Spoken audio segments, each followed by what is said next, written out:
आप सभी का सुपर कंसेप्ट क्लासेस में स्वागत है। और आज की इस वीडियो में मैं आप लोगों को क्लास 12 सोशियोलॉजी के very very important subjective questions बताने वाला हूं, जो आप लोगों के एग्जाम में डायरेक्ट पूछा जाएगा।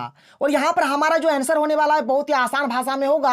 अगर आप लोग एक बार पढ़ेंगे तो आप लोग एग्जाम में आसानी से लिख सकते हैं। तो यहाँ पर आप लोग कंप्लीट वीडियो पर बने रहिएगा। और देखिए आज आप लोगों का भवंडर आने वाला है कंप्लीट, जितना भी आप लोगों का सब्जेक्टिव जितना भी क्वेश्चन होने वाला है आज मैं कंप्लीट आप लोगों को बता दूंगा। क्योंकि आप लोगों का बहुत ही ज्यादा कॉमेंट्स आ रहा है, मैं हर बार कॉमेंट्स को देख रहा हूं, मुझे भी खराब लग रहा है। देखिए बहुत ही ज्यादा टाइम मैनेज करना पड़ता है। देखिए आसान भाषा में अगर आप लोग मतलब किसी भी क्वेश्चन का आंसर अगर चाहिए आप लोगों को, तो देखिए थोड़ा सा टाइम तो लग ही जाता है। तो खैर कोई दिक्कत नहीं है। आज मेरा टारगेट है कि सब्जेक्टिव जितना भी है सब्जेक्टिव हर एक चीज को खत्म कर दिया जाएगा। और कल क्या करूंगा मैं ऑब्जेक्टिव, या फिर हो सके तो आज ही आप लोगों को ऑब्जेक्टिव भी कराया जाएगा। तो चलिए शुरू करते हैं। देखिए हमारे पास एक चैप्टर है, चैप्टर का नाम है सामाजिक आंदोलन, और यहाँ से मैक्सिमम क्वेश्चन पूछा जा रहा है। तो चलिए बात कर लेते हैं कि यहाँ पर क्या क्या क्वेश्चन है, किस प्रकार से क्या क्या करेंगे, हर एक चीज यहाँ पर लोग डिस्कस करेंगे। तो देखिए हमारे पास जो सबसे पहला जो प्रश्न है क्या है कि सामाजिक आंदोलन क्या है। देखिए सामाजिक आंदोलन माने क्या होता है, जिसे हम लोग कहाँ रहते हैं, हम लोग समाज में रहते हैं। तो समाज में माने चलिए कोई भी परिवर्तन करने के लिए हम लोग कुछ भी आंदोलन जो करेंगे, मतलब समूह में करेंगे, ग्रुप में करेंगे,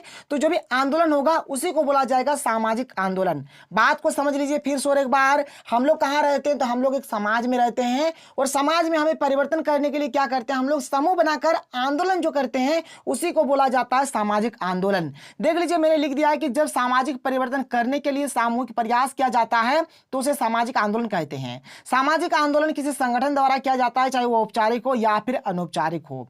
फिर आगे देख लीजिए यहाँ पर क्या है, जैसे कि देख लीजिए यहाँ पर कुछ यहाँ पर जैसे मैंने लिख दिया है कि वर्षों से चली आ रही किसी संस्कृति को बदलना। मान के चलिए वर्षों से कोई संस्कृति चला आ रहा है उसको बदलना है, तो ये हो जाएगा हमारा सामाजिक आंदोलन। वर्षों से चली आ रही किसी प्रथा को बदलना, मान के चलो कोई प्रथा है जो वर्षों से चली आ रही है उसको बदलना, ये हो जाएगा हमारा सामाजिक आंदोलन। सामाजिक आंदोलन के माध्यम से समाज के अंधविश्वासों, कुप्रथाओं, भेदभाव इत्यादि को दूर किया जाता है। जो हमारा सामाजिक आंदोलन है, सामाजिक आंदोलन के माध्यम से हम लोग क्या करते हैं, तो सामाजिक आंदोलन के माध्यम से जो अंधविश्वास होता है, जो यहाँ पर कुप्रथा होता है, जो भेदभाव होता है, ये हर एक चीज को यहाँ पर दूर किया जाता है। आगे बढ़िए, आगे देखिए यहाँ पर क्या है कि सामाजिक आंदोलन की विशेषता, यहाँ पर इसका क्या क्या विशेषता है एक करके डिस्कस करेंगे।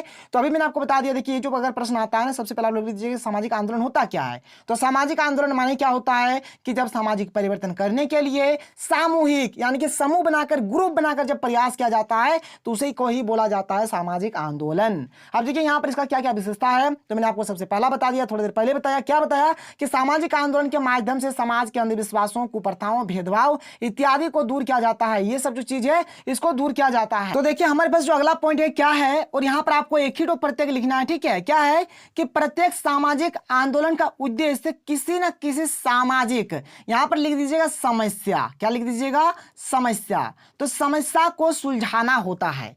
देखिए यहां पर जो भी हमारा सामाजिक आंदोलन होता है, क्यों होता है, इसका जो मेन उद्देश्य होता है, जो भी हमारा सामाजिक समस्या है, मेरा माने यहां पर क्या होगा, समाज के भीतर जो भी समस्या रहेगा उस समस्या को सुलझाना इसका मेन मकसद होता है, मेन उद्देश्य होता है। तो इसको लिख दीजिएगा, थोड़ा बहुत जहां जहां मिसप्रिंट आप लोग सुधार लीजिएगा। आगे बढ़ते आगे देख लीजिए क्या है यहाँ पर अगला पॉइंट है कि सामाजिक आंदोलन हमेशा समूह बनकर कार्य करते हैं। देखिए सामाजिक आंदोलन अगर आप लोग अकेले बोल दीजिए हमें अकेले सामाजिक आंदोलन करना है तो सामाजिक आंदोलन नहीं होगा, क्योंकि हम लोग समाज में कोई एक आदमी नहीं रहते, बल्कि समाज में एक समूह होता है।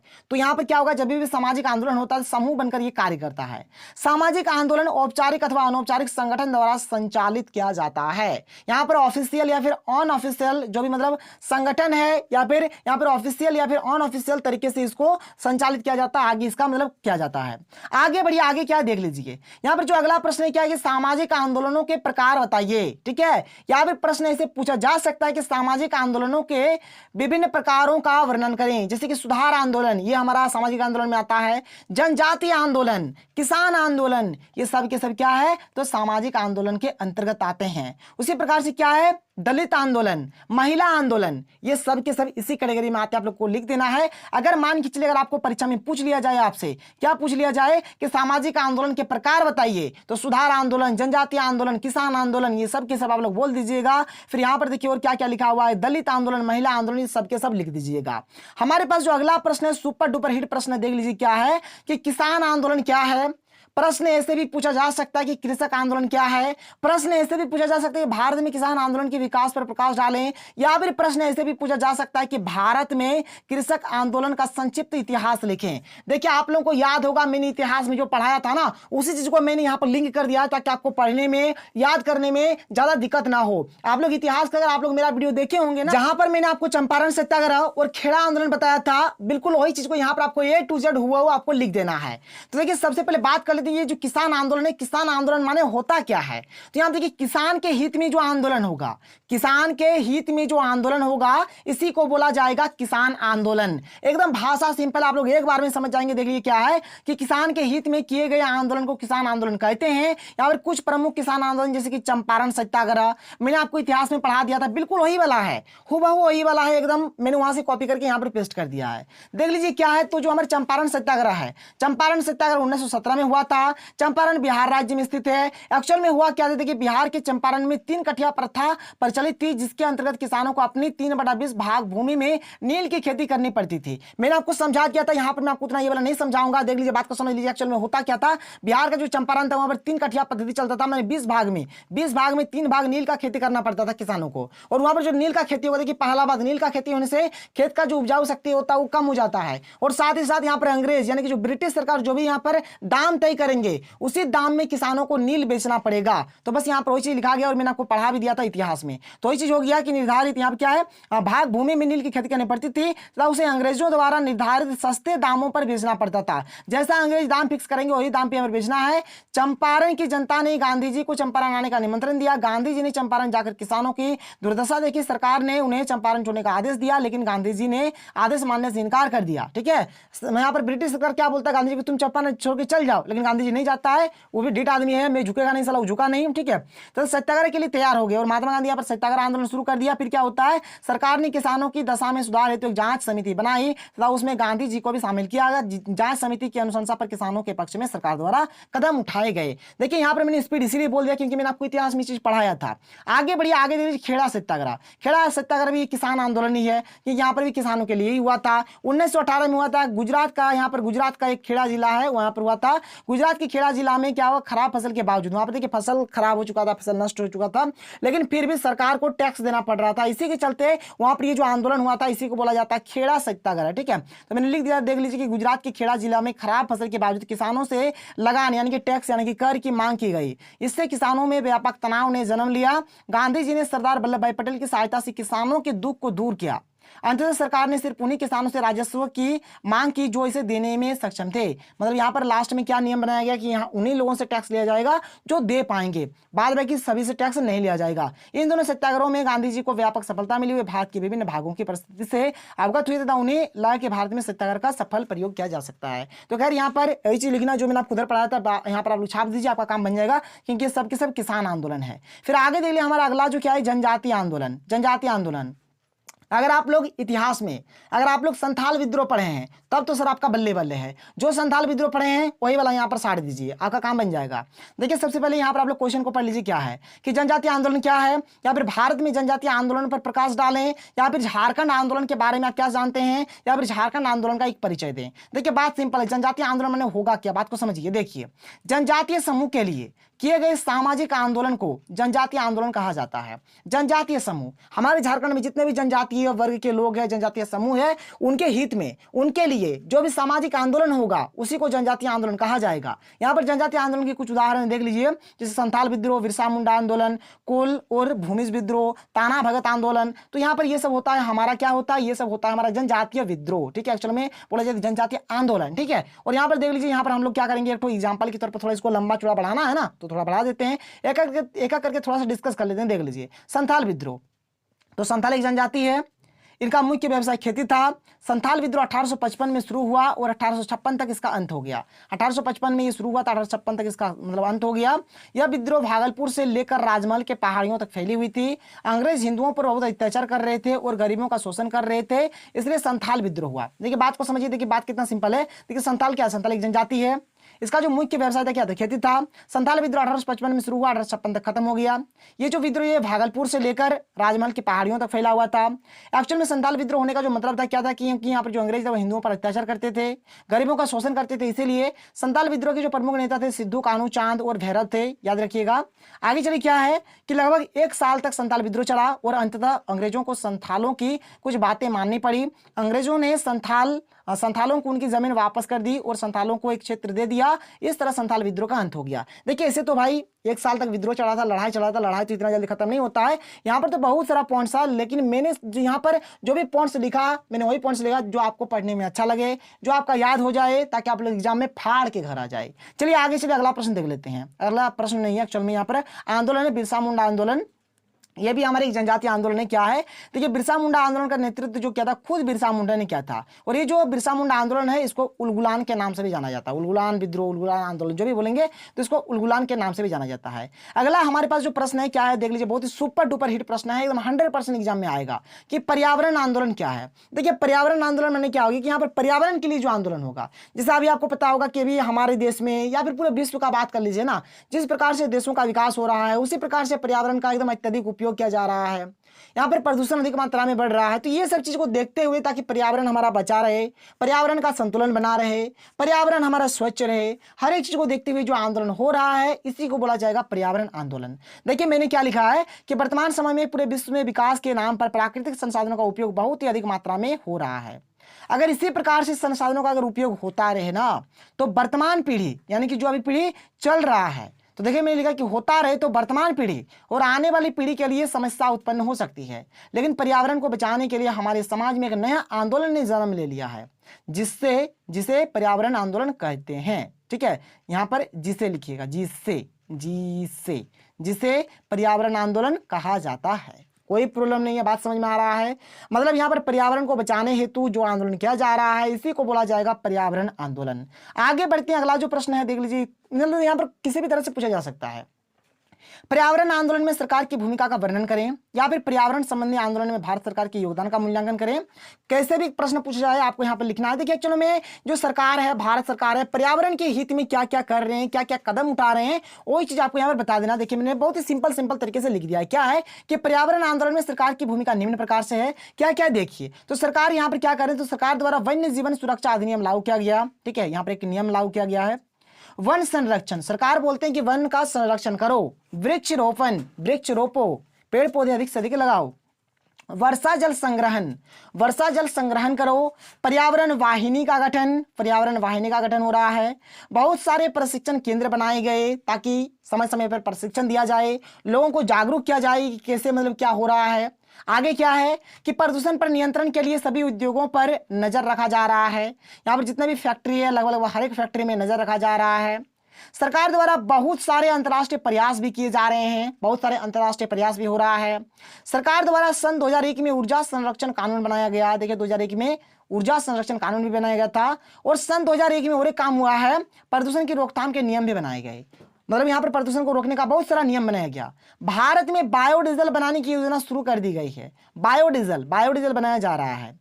आगे क्या है कि सभी उद्योगों को प्रदूषण नियंत्रण बोर्ड से प्रमाण पत्र लेना अनिवार्य कर दिया गया है। अगर आपको फैक्ट्री लगाना है फर्स्ट टाइम आपको यहाँ पर एक सर्टिफिकेट लेना पड़ेगा। कहाँ से, तो यहाँ पर प्रदूषण नियंत्रण बोर्ड से, यहाँ से आपको एक सर्टिफिकेट लेना पड़ेगा, तभी आप लोग यहाँ पर फैक्ट्री वगैरह कर सकते हैं, लगा सकते हैं। अगला प्रश्न, चिपको आंदोलन पर प्रकाश डालें। बहुत ही सुपर डुपर हिट प्रश्न देख लीजिए। नाम है चिपको आंदोलन, चिपको मैंने चिपक के रहेगा, वही हुआ चिपको आंदोलन।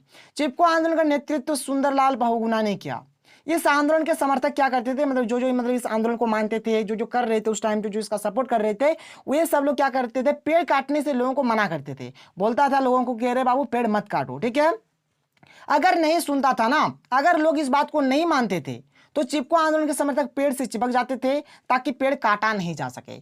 ठीक है, बात समझ में आ रहा है। जैसे कोई पेड़ काटने आ गया, पहले उसको समझा के देखे कि अरे बाबू पेड़ मत काटो, लेकिन फिर भी नहीं मानता था तो उसमें हम लोग चिपक जाते थे। एक्चुअल में उसमें आकर जो समर्थक थे चिपको आंदोलन के, वो सारे के सारे पेड़ से लिपट जाते थे, चिपक जाते थे। इसलिए इस आंदोलन को चिपको आंदोलन कहा जाता है। बहुत ही सुपर डुपर हिट प्रश्न है। आगे क्या देख लीजिए, चिपको आंदोलन में बहुत अधिक मात्रा में महिलाओं ने भी भाग लिया था। ठीक है, महिलाओं ने भी भाग लिया। बहुत ही सुपर प्रश्न था। आगे चलिए, अगला प्रश्न 100% आएगा, लिख के ले लीजिए। बहुत बार पूछा जा चुका है, क्वेश्चन बैंक उठा के देख लीजिए, मैंने भी देख लिया है। प्रश्न जो है महिला आंदोलन पर एक टिप्पणी लिखें, ठीक है। यहाँ पर प्रश्न ऐसे पूछा जाएगा कि सामाजिक परिवर्तन और जागरूकता लाने में महिलाओं की भूमिका की चर्चा कीजिए। या फिर प्रश्न ऐसे पूछा जाएगा कि स्वतंत्र भारत में महिला आंदोलन पर एक निबंध लिखें। कैसे भी प्रश्न रहे, उत्तर मात्र एक। देखिए यहाँ पर महिला आंदोलन के बारे में बात करना है। देखिए महिला आंदोलन माने क्या हो जाता है, देखिए बात एकदम सिंपल है। अगर शुरू टाइम का बात करेंगे तब भी, और अगर हम लोग अभी का टाइम का बात करेंगे अभी भी। देखिए महिलाओं का शोषण होता है, महिलाओं के ऊपर अत्याचार होता है, महिलाओं को बहुत छूट नहीं दिया जाता है, ना पढ़ाई में छूट दिया जाता है, बहुत ही कम उम्र में शादी दिया जाता है। आप लोगों को एक चीज पता होगा जिसको हम लोग बोलते हैं सती प्रथा। सती प्रथा आप लोगों को याद होगा, उसमें एक्चुअली में होता क्या था, जैसे कि पति पत्नी है, अगर पति का मौत अगर पहले हो जाता था ना तो पत्नी को उसी आग में जला दिया जाता था। तो इस प्रकार से बहुत कुछ, बहुत अंधविश्वास, बहुत सारा यहाँ पर स्त्रियों के साथ, महिलाओं के साथ अत्याचार होता है। तो इस सब को देखकर यहाँ पर महिलाओं के हित के लिए जो आंदोलन हो रहा है, इसी आंदोलन को बोलेंगे महिला आंदोलन। तो देखिए मैंने लिख दिया है, शुरू से ही हमारे समाज में महिलाओं को उनका हक नहीं दिया जाता है, जिसके चलते महिलाओं ने अपने हक के लिए लड़ना शुरू किया, जिसे महिला आंदोलन कहा जाता है। कोई प्रॉब्लम नहीं है। देखिए आगे क्या है, किसी युग में महिला लक्ष्मी का रूप होता था, परंतु वर्तमान समय में महिला पुरुष की पैर की जूती बन चुकी है। एकदम जाहिर सी बात है। हमारे समाज में महिलाओं को मारा जाता है, पीटा जाता है, उनका शोषण किया जाता है, उनके ऊपर तरह तरह के अत्याचार किए जाते हैं। जब चारों तरफ महिलाओं का शोषण हो रहा था, उस समय महिलाएं बहुत ही उदास थी, लेकिन ऐसी परिस्थिति में भक्ति आंदोलन का उदय हुआ। इस आंदोलन से जुड़े संत ने समाज में फैले बुराइयों को दूर करने का बीड़ा उठाया। जब महिलाओं के ऊपर कंप्लीटली शोषण हो रहा था, महिलाएं उदास थी, तो उस टाइम यहाँ पर भक्ति आंदोलन का उदय होता है, ठीक है। और भक्ति आंदोलन के यहाँ पर उदय का जो श्रेय जाता है, किनको जाता है, तो ये जाता है आपको मीराबाई को। मीराबाई ने भक्ति आंदोलन और धर्म सुधार आंदोलन यहाँ पर दिया, ठीक है। यहाँ पर देखिए बहुत सारे ऐसे भी व्यक्ति थे, बहुत सारे ऐसे पुरुष थे जिन्होंने महिला का एकदम भरपूर सपोर्ट किया। राजा राम मोहन राय, इन्होंने जो हमारा सती प्रथा है, सती प्रथा का एक कंप्लीटली विरोध किया। दयानंद सरस्वती, ईश्वर चंद्र विद्यासागर इत्यादि ने महिलाओं पर होने वाले अत्याचारों का घोर विरोध किया। देखिए यहाँ पर मैंने पॉइंट बनाकर हर चीज को लिख दिया है कि राजा राम मोहन राय सती प्रथा के कट्टर विरोधी थे। सती प्रथा को वो नहीं मानते थे, बोला कि एकदम बहुत ही खत्म चीज है। स्वामी दयानंद सरस्वती बाल विवाह के विरोधी थे। केशव चंद्र सेन ने पुनर्विवाह, विधवा विवाह, अंतर्जातीय विवाह पर जोर दिया, ठीक है। आगे चलिए, आगे देखिए आगे आपका क्या है। महिला आंदोलन के उद्देश्य क्या है, तो महिलाओं को उनका हक मिले, महिलाओं को पूर्ण शिक्षा मिले, महिलाओं का शोषण ना हो, सती प्रथा जैसे अंधविश्वास पर रोक लगाई जाए, हर क्षेत्र में महिलाओं को आरक्षण मिले। ये सब चीज लिख देना है, आपका काम बन जाएगा। और हमारा जो अगला वाला है क्या है, दलित आंदोलन, या फिर आप बोल सकते हैं कि भारत में दलित आंदोलन पर प्रकाश डालिए, ठीक है। यहाँ ऐसे भी प्रश्न पूछा जा सकता है, या फिर प्रश्न हमारा ऐसे पूछा जा सकता है कि दलित आंदोलन के परिणामों पर प्रकाश डालिए, या फिर प्रश्न ऐसे पूछा जाएगा कि दलित आंदोलन के परिणामों का वर्णन करें। देखिए जब भी दलित का नाम आता है तो सबसे पहले हमारा नाम आता है डॉक्टर भीमराव अंबेडकर का। और आज डॉक्टर भीमराव अंबेडकर का पुण्य मतलब उनका जन्मदिन भी है। डॉक्टर भीमराव अंबेडकर का आज जन्मदिन भी है। खैर कोई दिक्कत नहीं है। देखिए जब भी दलित का बात होता है तो डॉक्टर भीमराव अंबेडकर का नाम सबसे पहले आता है। क्यों आता है अभी बात तो करेंगे। और देखिए ये चीज को यहाँ पर जो आंसर होने वाला है, मैंने जो आपको इतिहास में पढ़ाया था ना, बस उसी से मैंने लिंक कर दिया ताकि आपको ज्यादा कुछ एक्स्ट्रा पढ़ने को ना मिले। देखिए दलित आंदोलन क्या होता है, जो दलित थे मतलब जो छोटे जाति के जो लोग थे, उन लोगों का हमारे समाज में पहले शोषण होता था, उनको सही ढंग का हक नहीं दिया जाता था। तो उनके हित के लिए, उनके लिए जो यहाँ पर आंदोलन हुआ था उसी को बोला जाएगा दलित आंदोलन। तो देखिए यहाँ पर मैंने क्या लिखा है कि पहले के समय में दलितों को उनका हक नहीं दिया जाता था और उनका शोषण किया जाता था। दलितों के हक के लिए जो आंदोलन हुआ उसे दलित आंदोलन के नाम से जाना जाता है। अब देखिए यहाँ पर क्या क्या बात है, बात को समझिएगा ध्यानपूर्वक कि पहले दलितों से बहुत भेदभाव किया जाता था, दलितों का शोषण किया जाता था, दलितों को उनका हक नहीं दिया जाता था, दलितों से छुआछूत किया जाता था तथा उन्हें मंदिरों में घुसने नहीं दिया जाता था। सरकारी नौकरी में उन्हें यहाँ पर एक ठो में यहाँ इस प्रकार से मैं लिखिएगा, ठीक है, ऐसे में, ठीक है। सरकारी नौकरी में उन्हें स्थान नहीं दिया जाता था, ये बात हो गया। फिर आगे देखिए क्या है, गांधी जी ने इस वर्ग के लिए हरिजन शब्द का प्रयोग किया। गांधी जी ये जो दलित है, दलित के लिए हरिजन शब्द का प्रयोग करते थे। हरिजन का माने होता है ईश्वर के संतान। अब देखिए यहाँ पर आगे क्या है, बात को समझिएगा ध्यानपूर्वक कि दलितों को आर्थिक व राजनीतिक रूप से किसी भी प्रकार कोई लाभ नहीं हो रहा था। इन सभी चीजों को देखकर भारत के बहुत सारे नेता दलितों को उनका हक देने के लिए आगे आए, ठीक है। जब इस प्रकार से होने लगा, दलितों का शोषण होने लगा, उनको हक नहीं मिलने लगा, तो बहुत सारे नेता सामने आए। और देखिए जब भी दलितों का बात होता है सबसे पहला जो नाम आता है किनका आता है, डॉक्टर भीमराव अम्बेडकर का ही आता है। जब भी दलितों दलितों का बात होता है तो सबसे पहला जो नाम आता है डॉक्टर भीमराव अम्बेडकर का आता है। डॉक्टर भीमराव अम्बेडकर ने छुआछूत का अंत किया। डॉक्टर भीमराव अम्बेडकर के कारण हिंदू मंदिरों को सभी जातियों के लिए खोल दिया गया कि कोई भी जाति यहाँ पर आ सकते हैं, मतलब पूजा पाठ कर सकते हैं। हमारे देश में दलितों का शोषण किया जाता था, उन्हें सही हक नहीं दिया जाता था, लेकिन डॉक्टर भीमराव अम्बेडकर के कारण उन्हें अपना हक दिया गया और उनके साथ न्याय किया गया। फिर आगे क्या देख लीजिए, यहाँ पर अगला जो यहाँ पर पॉइंट किया कि निचली जाति के लोगों को सरकारी नौकरी में आरक्षण नहीं दिया जाता था, डॉक्टर भीमराव अम्बेडकर ने आरक्षण का प्रावधान किया। तो यहाँ पर हर एक चीज मैंने आपको समझा दिया और इस चैप्टर से अब तो इससे बाहर कुछ भी नहीं जाने वाला है। और जो भी चीज मैंने आपको बताया हर एक चीज आप लोग कॉपी में नोट डाउन करिए, पढ़िए, और बहुत जल्द और वीडियो आने वाला है, तो आप लोग हमारे चैनल के साथ बने रहिएगा। तो चलिए मिलते हैं अगले वीडियो में। थैंक यू, जय हिंद।